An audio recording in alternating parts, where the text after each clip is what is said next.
Para muchos de los salvadoreños, el régimen de excepción es una medida que les ha dado más tranquilidad. Algunos vendedores de la capital aseguran que durante años pagaron extorsión y que ahora la historia es diferente. ¿Sabe por qué? ¿Sí? Porque durante 30 años estuvimos hincados a través de las pandillas. ¿Sabe cuántos años pagué renta yo de esta mi poquita venta? 15 años.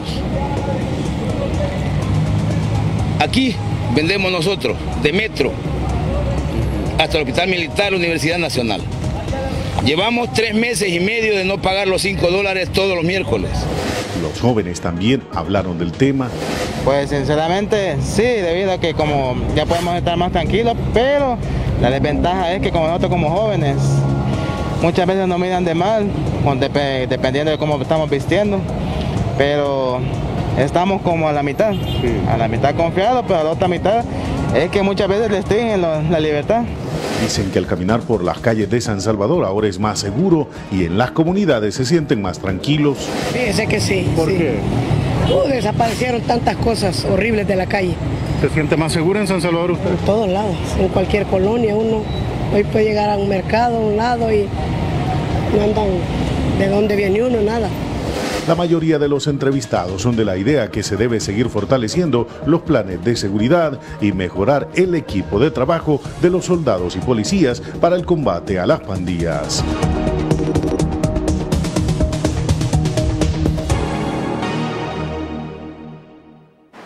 Buenas noches, bienvenidos a un programa más de Pulso Ciudadano. Hoy haremos una evaluación del trabajo legislativo y otros temas del país como la seguridad, el municipalismo, entre otros. Por hoy tenemos como invitado a Edgar Mulato, diputado de Nuevas Ideas, con el que abordaremos este y otros temas del quehacer legislativo. Diputado, buenas noches, un gusto tenerlo en el programa. Gracias, Julio. De verdad es un placer para mí estar contigo en este set y al pueblo salvadoreño. Para mí es un honor también poder hablar de temas de coyuntura, como lo vamos a hacer esta noche. Bien, quisiera poner en contexto cómo evalúan el accionar de esta asamblea en conjunto con el Ejecutivo, diputado. Bueno, en primer lugar, creo que nosotros como diputados de esta nueva asamblea hemos venido a darle gobernabilidad al gobierno del presidente Bukele, en vista de que en los gobiernos anteriores hemos visto que en los 2 años que él estuvo prácticamente luchando cuesta arriba, ahora nosotros venimos a darle un empuje fuertísimo al gobierno. Por supuesto, hay un liderazgo que el mismo pueblo salvadoreño ha podido notar.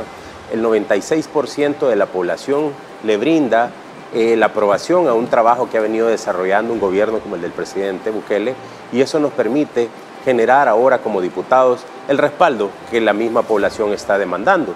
Ahora nosotros, eso es justamente lo que estamos realizando, un trabajo transversal, un trabajo articulado que le permite a todas las instituciones del Estado poderse activar en temas de seguridad, un tema de salud que ha estado muy latente en los últimos años, y por qué no decirlo, en temas de educación, y creo que toda esa materia importante, creo que es lo que el pueblo salvadoreño ha estado muy pendiente de lo que el gobierno del presidente ha estado impulsando en los últimos años. En la plenaria pasada ustedes aprobaron la 4ª prórroga del régimen de excepción para continuar combatiendo, a juicio de ustedes, el grupos terroristas. ¿Es necesario seguir implementando, diputado, esta herramienta legal, verdad? Porque la oposición critica que tienen suficientes instrumentos mediante los cuales sin régimen de excepción podían combatir. ¿Comparten ustedes esa? Yo considero que el trabajo legislativo que nosotros estamos dando en materia de seguridad es un tema que ya no es un tema de estos últimos 2 años, es un tema que ha estado básicamente la población demandando desde hace décadas.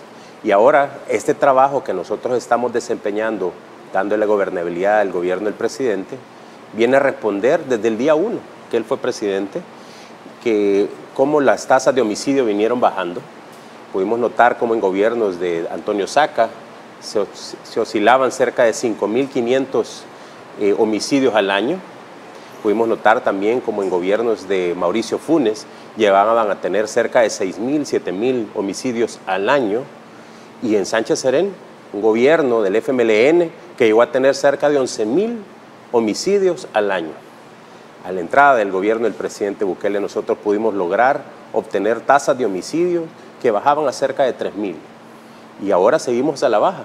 Creo que justamente lo que el pueblo salvadoreño nos habían mal acostumbrado a este tema, a que pudiéramos nosotros estar comercializando en la parte económica, que pudiera el mismo pueblo transitar sin libertad, ¿verdad? Porque habían ciertas horas del día en las que definitivamente te permitían en algunos lugares del país poder transitar sin tranquilidad, porque eso es lo que nosotros nos habían acostumbrado.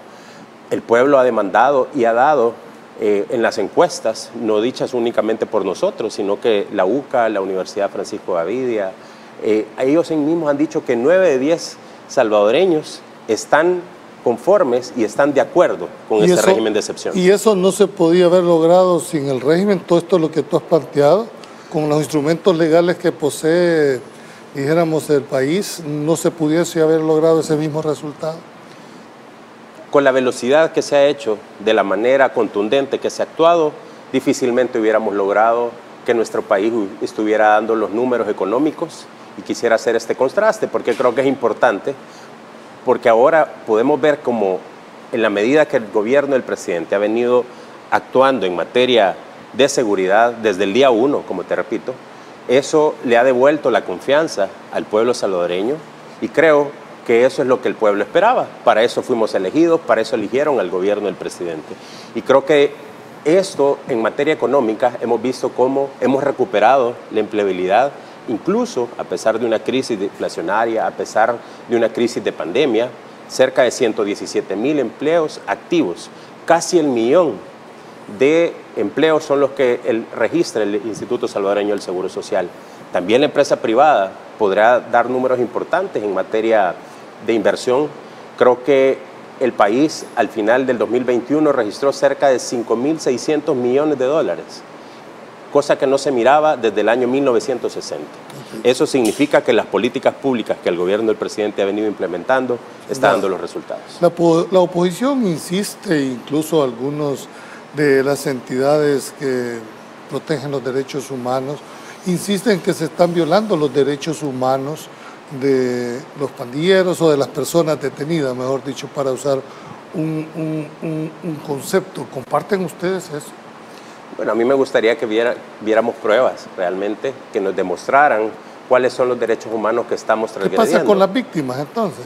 Pues yo creo que importante es notar de que víctimas son el pueblo salvadoreño como nos tuvieron desde hace muchos años. Esa cantidad de miles y miles de personas que morían al mes, ¿verdad? ¿Cuántas personas morían a diario? Incluso, te quiero contar un dato, en el año 2016, en gobiernos de Sánchez Serén, se registraban cerca de 103 homicidios por cada 100,000 habitantes.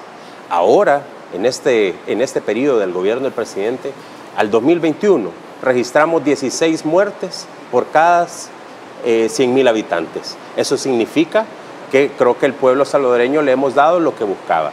Creo que a mí me gustaría que en temas de derechos humanos ellos deberían de hablar y tener vergüenza de poder hablar de esa forma, porque creo que ellos no respondían en el pasado como ahora nosotros lo estamos haciendo de manera contundente. ¿Qué rol creen ustedes que ha jugado la Procuraduría de Derechos Humanos, que es al final la que determina, constitucionalmente hablando, si se han violado o no se han violado derechos humanos en todo este proceso? Yo considero que ha sido un rol débil, considero que es un rol que debió haber sido de manera más contundente.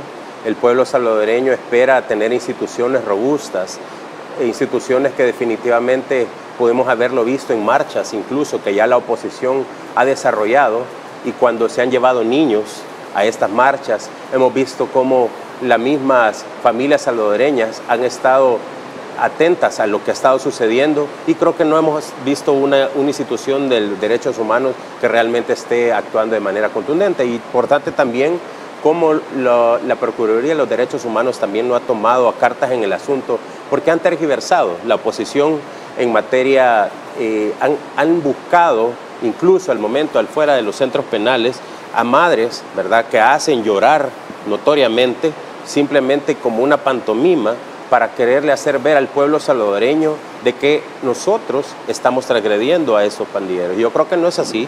Definitivamente creo que A mí me gustaría que mostraran evidencia definitiva en la cual la misma capturados que hemos tenido dentro de estos mismos centros penitenciarios, definitivamente creo que hemos logrado articular un esfuerzo que ha valido la pena para el pueblo salvadoreño. Esta herramienta legal del régimen de excepción ha permitido, dijéramos, detener a más de 47,000 capturados. Y ¿cómo van a hacerse para enfrentar, dijéramos, ya de por sí un régimen carcelario que ha estado saturado desde antes de este, y no dijéramos de este gobierno? La parte de los penales ha sido una bomba de tiempo, ya estaba sobrepasada en su capacidad instalada, pero además ahora le meten 47,000 personas. ¿Cómo está viendo la Asamblea Legislativa el problema del hacinamiento carcelario? Creo que en materia de centros penales se ha venido haciendo un ordenamiento desde el día 1 del gobierno del presidente Bukele, que ha estado Osiris Luna, un director de centros penales muy activo en esta labor. Hemos visto también cómo muchos, digamos, personas que están cumpliendo una pena, también están dándose al rol de la sociedad, donde justamente hemos visto cómo este proceso se ha venido cambiando. Estas personas que son conocidos como reos de confianza están desarrollando obras físicas en el territorio, apoyando instituciones como obras públicas, a la misma comuna de diferentes partes del país. Y creo que eso es parte de las muestras, cómo estas personas están viviendo centros penales de manera distinta. Ahora, creo que también hemos visto que este crecimiento que se ha venido dando dentro de los centros penitenciarios, incluso nosotros aprobamos dentro de la Asamblea Legislativa, iniciativa del gobierno del presidente, la construcción de un centro penal en San Vicente. Es en las zonas estas que básicamente venimos a construir cerca de 20,000, para 20,000 capturados, para 20,000 reos, que nos va a permitir lograr darles un acompañamiento a personas que han sido detenidas por temas de ahora del régimen de excepción. Rápidamente, básicamente ya este lugar que ya está construyéndose, no es algo que ha sido de manera antojadiza. Hemos podido ver videos cómo el gobierno del presidente ha estado notando y haciendo ver cómo este espacio va a ser para poder lograr cubrir la demanda que se está necesitando, y creo que ese es parte de los resultados que nosotros como Asamblea estamos apoyando. Esta fue la cuarta prórroga, diputado. ¿Hasta cuándo creen ustedes que van a mantener este régimen de excepción? En la medida que las valoraciones las tiene que brindar el mismo gobierno del presidente, por supuesto. Sin embargo, yo estoy seguro de que la Fiscalía tiene mucho que ver al respecto, incluso la Policía Nacional Civil y la misma Fuerza Armada, dirigido por este Comité de Seguridad, este equipo que está apoyando al gobierno del presidente. Creo que vamos a hacerlo el tiempo que sea necesario. Considero que es importante que nosotros sigamos respaldando este tipo de apoyos, porque la misma gente nos demanda en nuestras redes sociales que lo sigamos haciendo, que demos más tiempo, pero sabemos pues que esto va a durar el tiempo que tenga que durar, el tiempo que nosotros metamos hasta el último pandillero en la cárcel. ¿Hay legitimidad? Considero que sí, definitivamente. Creo que logramos hacer que este régimen de excepción cuenta con toda la validez necesaria y, por supuesto, creo que estamos haciendo lo que la Constitución mandata. Así esta pregunta, porque normalmente la legalidad no va de la mano con la legitimidad. La legalidad usted tiene la suficiente correlación para tenerla, ¿verdad? Pero la legitimidad la da la población. Claro, y yo creo que es importante porque la soberanía que estamos viviendo hoy como país, es importante el respaldo que la misma población había demandado. Ahora somos un país soberano. Creo que eso es justamente lo que... Antes no lo éramos, diputado. Considero que no. Creo que había injerencia muy fuerte de otras naciones y eso es justamente lo que ahora nosotros estamos liberando.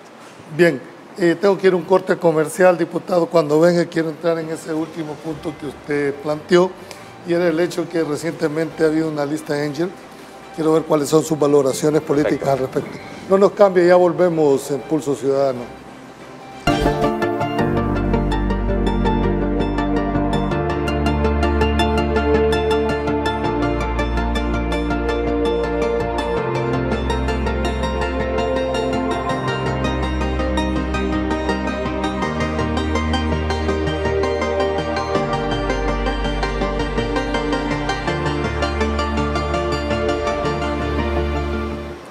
Bien, continuamos en esta segunda parte, diputado.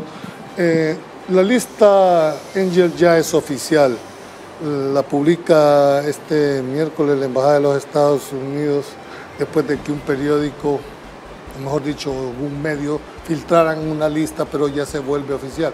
¿Cuál es la primera valoración que hace usted de esta publicación y sobre todo de quienes aparecen en esta lista? Yo considero que las personas que se encuentran en esta lista son valoraciones, digamos, de una oposición que ha estado muy pendiente del quehacer de este gobierno, incluso desde la misma Asamblea Legislativa, y eso es justamente lo que esta lista construye, una lista de todo aquel, digamos, personeros, ¿verdad?, del gobierno, de la misma Asamblea, que está en favor de los proyectos que el gobierno está desempeñando, en favor de miles de familias salvadoreñas.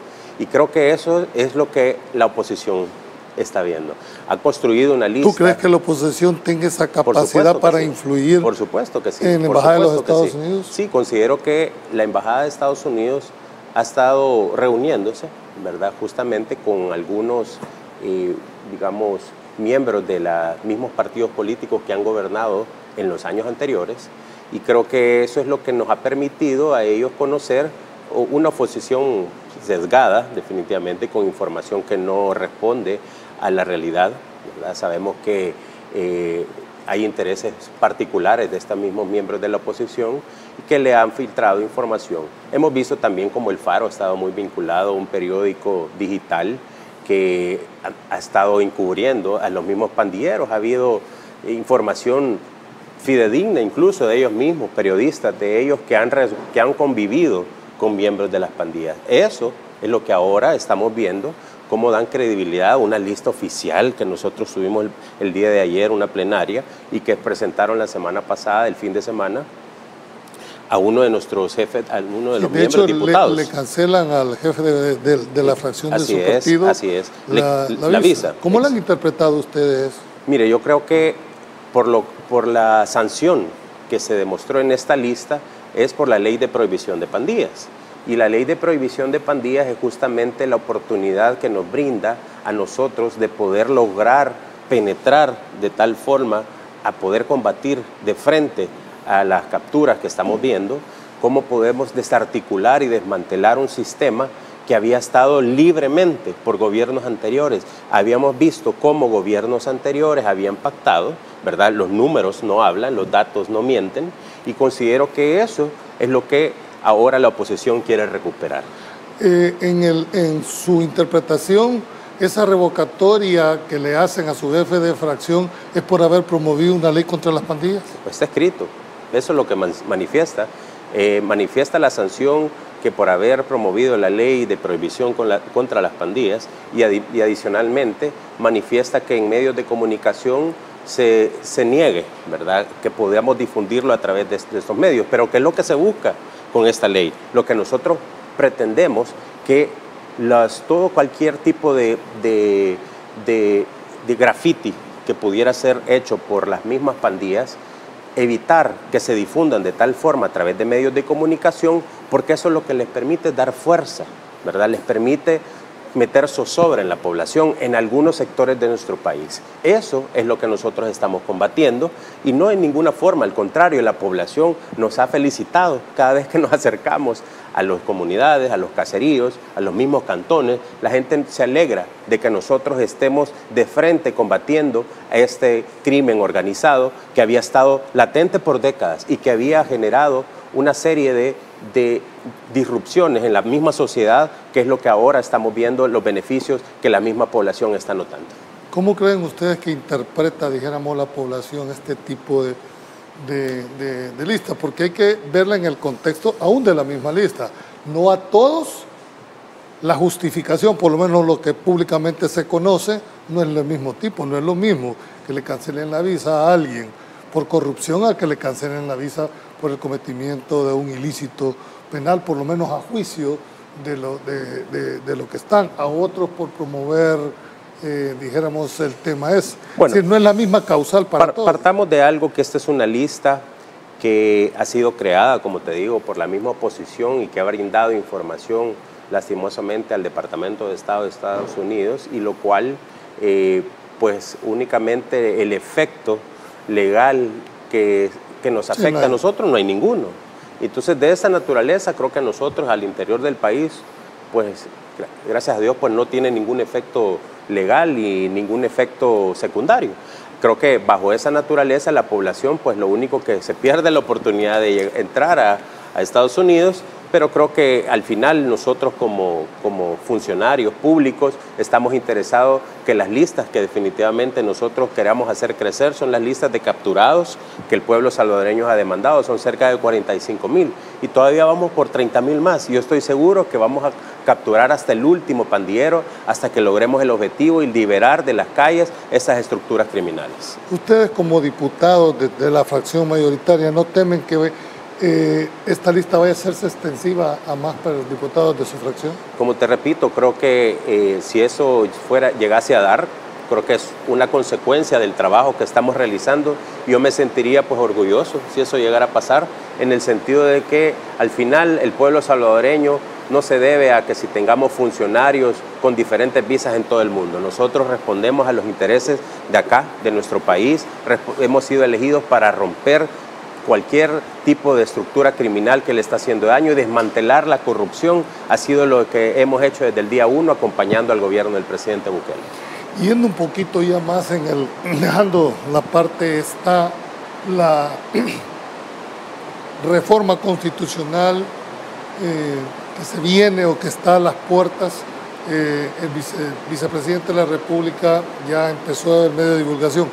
Ha llevado, dijéramos, a la Asamblea, todavía no ha llegado esa iniciativa que debería de ser dada por los diputados, y de llegar, ¿ustedes estarían dispuestos a apoyar la reforma constitucional, diputado? Yo considero que es una reforma que, como bien sabemos, ya la Constitución es desde el año 1983, ya básicamente está por cumplir cerca de 40 años, y realmente nosotros vamos a hacer las valoraciones necesarias. Creo que al momento de llegar vamos a hacer los estudios correspondientes. Hoy por hoy no hay ninguna iniciativa. Mientras no hay nada oficial, no tengo nada que opinar de momento. En esto tengo que también preguntarle, el diputado Gallegos ha promovido desde hace varios el tema de la pena de muerte, un tema muy controversial para la ciudadanía. Como fracción, ¿ustedes están dispuestos a apoyar una pena de muerte? Bueno, nosotros desde el día 1 hemos sido bien contundentes que en relación al tema de la pena de muerte, creo que muchas personas se nos han acercado y nos han cuestionado en materia, y yo he sido en carácter personal, te digo, y creo que la misma bancada sean también, somos pro vida, somos un gobierno que definitivamente cree en las libertades, por supuesto, pero también creemos que hay que respetar la concepción desde el momento de la concepción de nuestra vida, de los niños, ¿verdad?, de la naturaleza. Incluso nosotros estamos promoviendo una ley, Crecer Juntos, y por supuesto eso indica... Sí, no pueden estar apoyando con una visión. Exactamente. Y aparte de eso, pues sabemos que si lo que el diputado Gallegos ha estado hablando en relación a la pena de muerte es en relación a estos grupos terroristas. Es decir, me imagino que está orientando a la sanción a este tipo de acciones.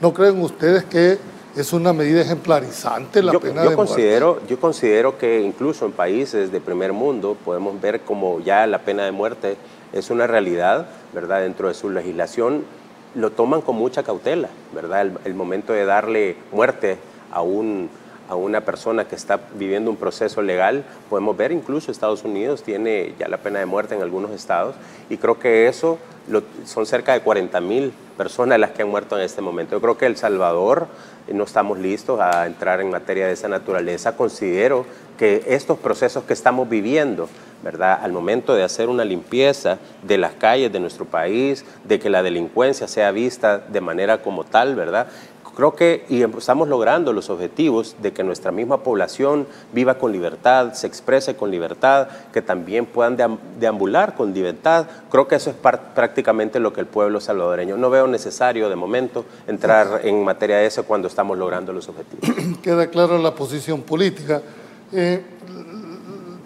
La seguridad tiene como 4 patas, ¿verdad? La mesa sobre la cual descansa. Nadie discute la contundencia con la que el órgano ejecutivo ha entrado con el tema de la represión. Pero ¿qué pasa, diputado, con las otras aristas, la prevención, la readaptación y la reinserción, que son, dijéramos, el componente en esta? ¿Tienen ustedes algún plan con respecto a estas 3 grandes rubros? Bueno, yo creo que te lo mencioné hace un momento. Centros penales, dentro de sus políticas de acción al interior de esta dirección, está dándole incluso a muchas personas que ya están viviendo, cumpliendo una pena. Ellos han sido incluso dado la oportunidad que son reos de confianza, y eso es muestra de las acciones que está haciendo un gobierno donde se le da la oportunidad de reinserción a la misma población. Ellos tienen que cumplir una pena, pero por su buena conducta, ¿verdad?, están logrando, haciendo acciones que ya están incorporándose. Incluso podemos ver que hay talleres al interior de los mismos centros penales donde se les enseña a estas personas a que puedan tener un oficio. Y yo creo que oficios definitivamente desde carpintería, desde cocina, desde panadería, electrónica, impresiones, láser, una serie de cosas que nos está apoyando incluso a la gestión de un gobierno que definitivamente sí está dando muestras de que ahora El Salvador está tomando un rumbo distinto. Ya tenemos participación ciudadana, pero quiero ya entrar en el quehacer del cual usted pertenece a la Comisión de Trabajo, sí, entiendo yo, ¿verdad? ¿Cómo se está analizando el tema en materia? Porque hay un proyecto de Código de Trabajo, sí, y hay un proyecto también de Código Procesal Laboral. Me gustaría saber cómo están estas 2 normativas, diputado. Bueno, tu pregunta es muy importante porque hemos podido notar cómo un gobierno del presidente, y traigo a colación ese tema, se ha estado luchando fuertemente por la empleabilidad. A pesar de tener crisis muy fuertes que ha vivido el gobierno, 3 años luchando contra una pandemia, luchando contra una crisis inflacionaria, luchando contra incluso la guerra contra las pandillas, el país, a pesar de que el mundo está colapsando en esta naturaleza, el país está creciendo. Pero sabemos también que hay instrumentos como el Código de Trabajo, que es importante apoyar a la misma población para que haya armonía entre la empresa privada y los trabajadores. Hacia eso quería ver. Exactamente. ¿Cómo están viendo esas relaciones obrero-patronales? ¿Cómo armonizar esas relaciones? Porque sin una de las patas, si se le pudiese llamar así, es el empresario y el otro es el trabajador. ¿Cómo lograr esa armonía? Tenemos total respeto hacia el empresario, incluso estamos apoyando al empresario. Lo pudimos notar en la pandemia, cómo el gobierno dio fondos para el micro, pequeño y mediano empresario, cómo le dio oportunidades de créditos. Así también nosotros ahora con un nuevo Código de Trabajo que está a las puertas de entrar en estudio dentro de la misma Comisión de Trabajo, consideramos que hay que hacer reformas urgentes en un primer momento, antes de entrar en materia de un nuevo código. Por ejemplo, ¿qué tipo de reformas urgentes estamos hablando? El día de ayer, en la misma plenaria, nosotros aprobamos, dictaminamos favorable en la misma Comisión de Trabajo, que pudiéramos darle la oportunidad a los trabajadores temporales, a los de periodo de prueba, puedan accesar al seguro social. Y eso es un tema importante porque son miles de familias salvadoreñas que van a ser beneficiados, son miles de trabajadores que lastimosamente no se habían tomado en cuenta, habían sido vistos como trabajadores de segunda categoría, cuando realmente trabajadores somos todos. Y creo que eso es parte de las acciones primeras. Segundo, estamos viendo, y un tema importante también, que es, por ejemplo, si tú tienes un artículo 627 dentro del Código de Trabajo, que son las multas, ¿verdad?, que se aplican, o sanciones que se van a elevar. Es una de las propuestas. Nosotros presentamos una iniciativa dentro de la misma asamblea, está en estudio, incluso ya lo estamos analizando con instituciones como Economía, instituciones como el Ministerio de Trabajo, que nos permiten darnos una orientación cómo la vamos a poder ejecutar, cómo va a impactar esto en la economía de nuestro país. Estamos esperando, pero eso es lo que estamos buscando, es que se equipare la multa, así como hay vulneraciones, por ejemplo, para una indemnización, ¿verdad?, para un pago de vacaciones, o para salarios caídos. Para cada una son cerca de 500 colones, equivalentes a 57.14. Si eso tú lo sumas, son cerca de $170 que debería de pagarse en una persona que ha sido despedida, cuando realmente lo que se le debería haber pagado eran cerca de $1,000, por ponerte un ejemplo. ¿Qué pretende hacer el empleador? Prefiere pagar los $170 a pagar los $1,000. Y eso es justamente de los temas de reforma. Nos preguntan ahorita ya tenemos la participación ciudadana en WhatsApp. Dice, ¿qué sucede con las personas que no son pandilleros? ¿Los van a indemnizar o solo que dirán que es un margen de error? ¿El régimen de excepción ya es inconstitucional? Preguntan. Repítame la pregunta, disculpa. ¿Qué sucede con las personas que no son pandilleros? ¿Los van a indemnizar o solo les dirán que es un margen de error? Y a criterio del televidente, el régimen de excepción ya es inconstitucional. Yo considero que en tema del régimen de excepción y de los procesos que se están viviendo, de las capturas, ¿verdad?, y de las personas que se están dando al interior en los procesos de investigación, estamos teniendo resultados positivos y creo que es bueno que la población los conozca. Del 100% de las personas que se están capturando, cerca del 1% o menos están siendo básicamente liberadas. Creo que el resto están ya cumpliendo una pena. Eso es un dato importante porque sabemos que está habiendo efectividad en el proceso que se está viviendo. Aquí dice, buenas noches, felicitamos al señor presidente por lo que está haciendo con la delincuencia, pero tenemos una duda, que hay tanto delincuente libre que no está tatuado, que andan todavía libres y no los pueden capturar porque no andan tatuados.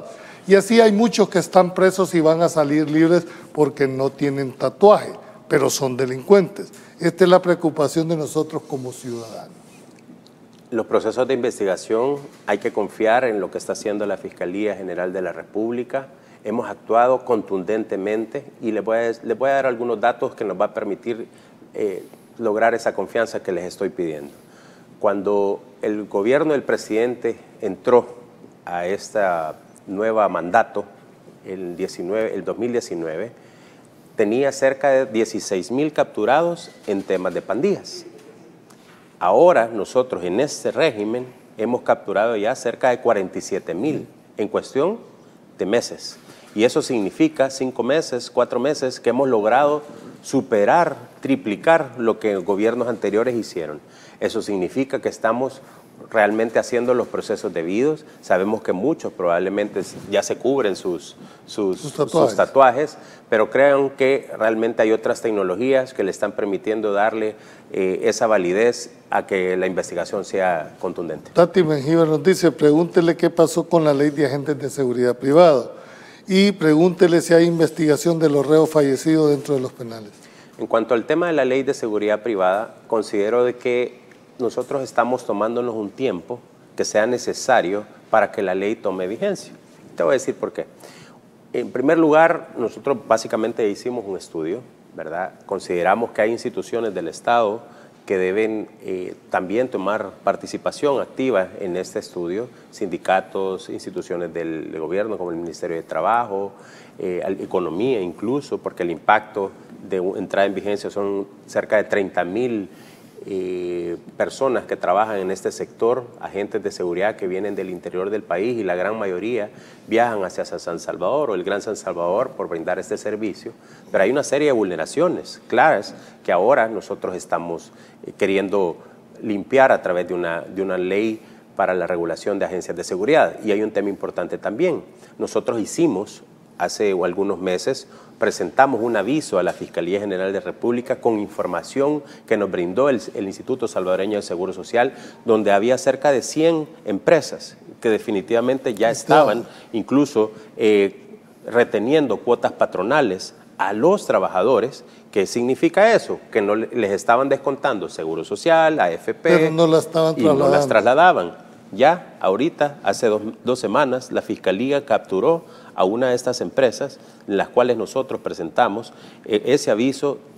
Ellos tenían retenciones por cerca de $250,000. Justamente parte del proceso, se está ordenando el sector, ya hay empresas, incluso hemos tenido noticias de la Policía Nacional Civil, donde muchas empresas están llegando a ordenar y a registrar. Creo que hay muchos elementos importantes, nos vamos a tomar el tiempo que sea necesario, pero sepan que cuando esta ley tome vigencia, va a venir con la contundencia necesaria. Bien, tengo que ir a un corte comercial, queda pendiente la segunda interrogante que pasó con los fallecidos dentro de los penales. No nos cambie, ya volvemos.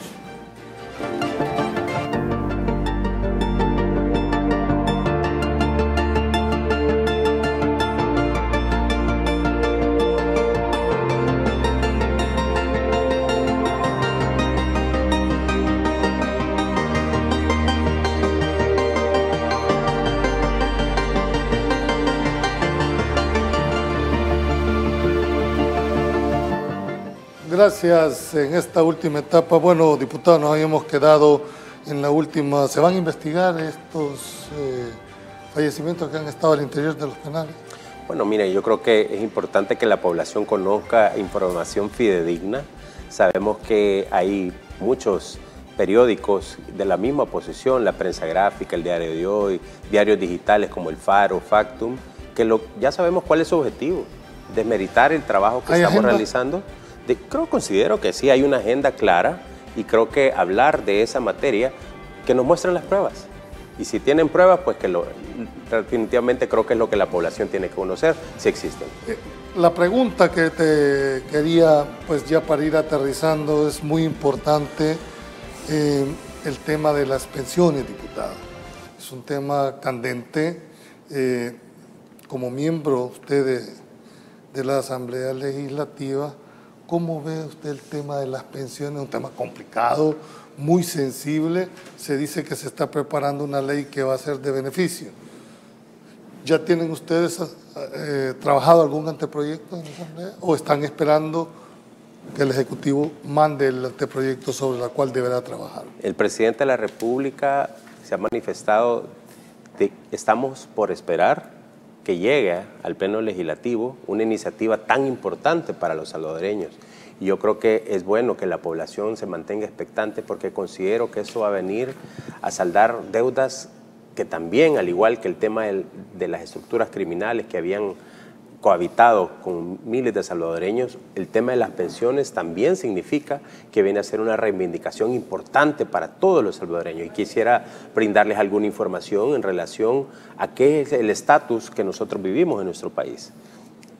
1 de cada 4 salvadoreños tiene acceso a las pensiones, y eso significa que de 100 personas, 25 tienen acceso a las pensiones. Imagínense lo crítico que vivimos en nuestro país. El 25% de la población económicamente activa es la única que tiene. Exactamente. El 75% es un empleo informal. Así es, y eso significa... ¿Pretenden ustedes ampliar la cobertura? Mira, yo creo que hay que esperar, ¿verdad? Hay que esperar que entre esta iniciativa de parte del gobierno del presidente, que estoy segurísimo que va a venir a ser una labor importante porque se ha tenido toda la información dentro del mismo gobierno, ha tenido 3 años el presidente para poder recabar una cantidad de información importante.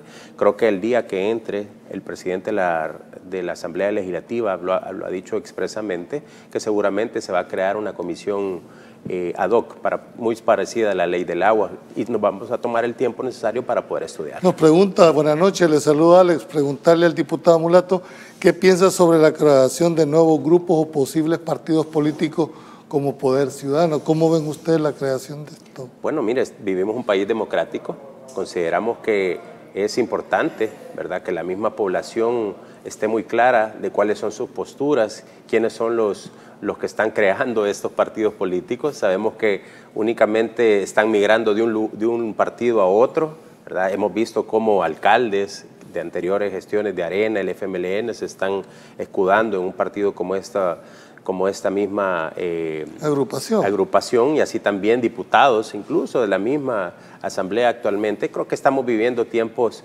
distintos, nadie los está persiguiendo, hay libre expresión, hay libertad de poder comunicarse.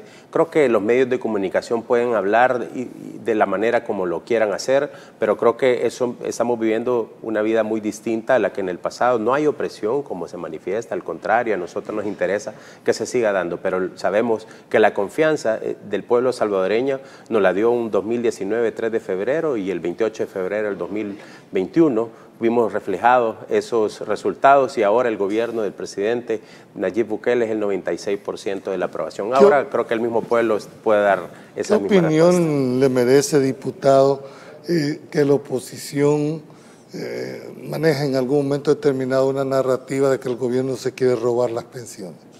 Mira, yo no te puedo digamos, decir lo que la oposición está manifestando, pero yo te puedo garantizar que nuestro gobierno está haciendo las acciones correctas. Nosotros en ningún momento tenemos acceso a las pensiones. Esos son instituciones privadas que han administrado estos fondos, y creo que ahora podemos notar cómo por eso queremos desmantelar un sistema que también le ha hecho muchísimo daño a nuestro país. Yo estoy seguro que esas son mentiras infundadas que la misma oposición está brindando para generar temor al ingreso. Lo que pasa es que los antecedentes han dicho de que los gobiernos han tenido siempre esa tentación. De hecho, las reformas del 2017 fue prácticamente, y al trabajador no le dijeron absolutamente, simplemente agarraron los fondos de pensiones. Como te repito, yo estoy seguro que nosotros estamos haciendo las cosas correctas. Hemos venido a cambiar una realidad que le ha hecho muchísimo daño a nuestro país. Hemos visto cómo hay personas que no se pueden jubilar a este momento, ¿verdad? Sí. Hay muchas personas que están esperando hacerlo, pensiones de hambre. El 37% de lo que tú has recaudado es lo que la gente está recibiendo en pensiones. En algunos casos. En el mejor de los casos. Y eso significa que si una persona tiene un salario mínimo, imagínate cuánto es el salario poquito que va a poder tener. Creo que eso es justamente lo que el gobierno muchos dicen que no se jubilan precisamente porque si se llegan a dejar su trabajo, aunque ya tengan la edad y el tiempo, no pueden porque la pensión no les alcanza para así es. Justamente eso es lo que venimos a cambiar con esta nueva ley. Señor diputado Edgar Mulato, usted es presidente de la Comisión de Trabajo. En el Ministerio de Justicia y Seguridad están haciendo despidos y no los están indemnizando de centros penales. También han hecho despidos y tampoco los han indemnizado. Los despidos se presentan al Ministerio de Trabajo y ahí simplemente les dice que no pueden hacer nada y contradictoriamente están contratando personas nuevas con salarios jugosos. ¿Qué hacer ante estas injusticias?, le pregunto.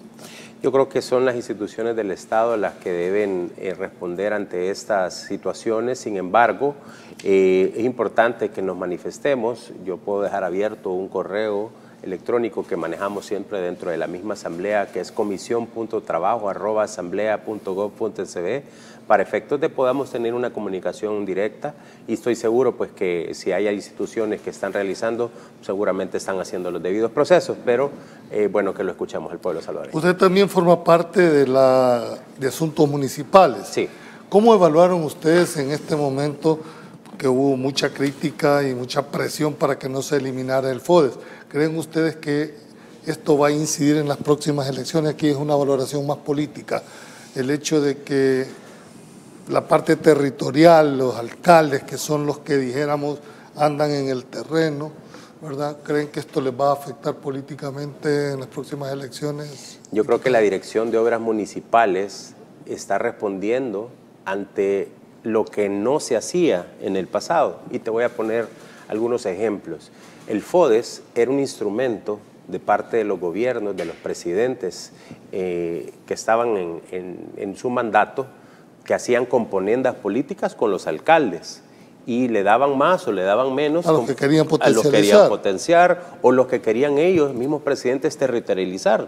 Y eso era un instrumento que definitivamente hacía que nuestro país fuera desde hacer el desarrollo local, por lo cual ha sido creado este instrumento desde el año 1987, que fue creada esta ley.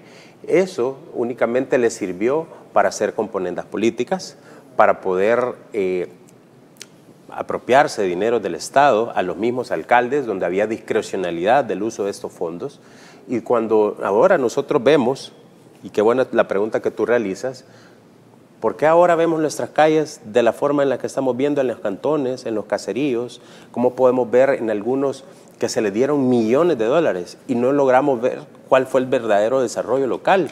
E incluso en el mismo CNR, en los mismos catastros de algunas alcaldías, nuestros alcaldes recibieron esas alcaldías y el mismo CNR te lo podrá denotar que hay creaciones de obras que fueron licitadas, pero que esas obras nunca llegaron.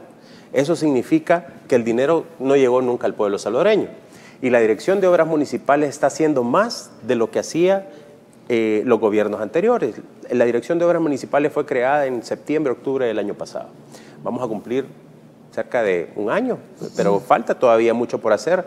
El pueblo salvadoreño puede notar dos cosas dentro de esta dirección. Número uno, los alcaldes tienen proyectos especiales que ellos solicitaron y que fueron demandados al momento de su campaña, ¿verdad? Cada alcalde tiene 3 proyectos que van a ser cubiertos por las mismas alcaldías, por la misma Dirección de Obras Municipales, y así también un plan tres por cada alcaldía. Por cada alcaldía. Así es. ¿Tendrá la capacidad operativa y financiera de manejar 262 alcaldías por 3 Hay un ejemplo importante que te puedo demostrar. Hay alcaldías muy pequeñas que en su recaudación tributaria ¿Por qué dijéramos la justificación que dicen algunas alcaldías? Mire, es que nosotros somos alcaldías tan pequeñas que sin el FODES no sobrevivimos. Y con el FODES tampoco podrían haber salido adelante. Y te voy a decir de la siguiente forma, porque cuando tú hablas del FODES, hablas de obra física, de infraestructura básica, desde parques, calles, iluminación, aceras. Ahora, ¿tú crees que una alcaldía pequeña tiene toda una infraestructura de camiones, de vehículos para poder desarrollar calles? No las tienen que licitar. Ahora, lo que se busca es tener instituciones eficientes. Tenemos cerca de 600 ingenieros, 400 arquitectos dentro de esta misma institución. ¿Y transparencia?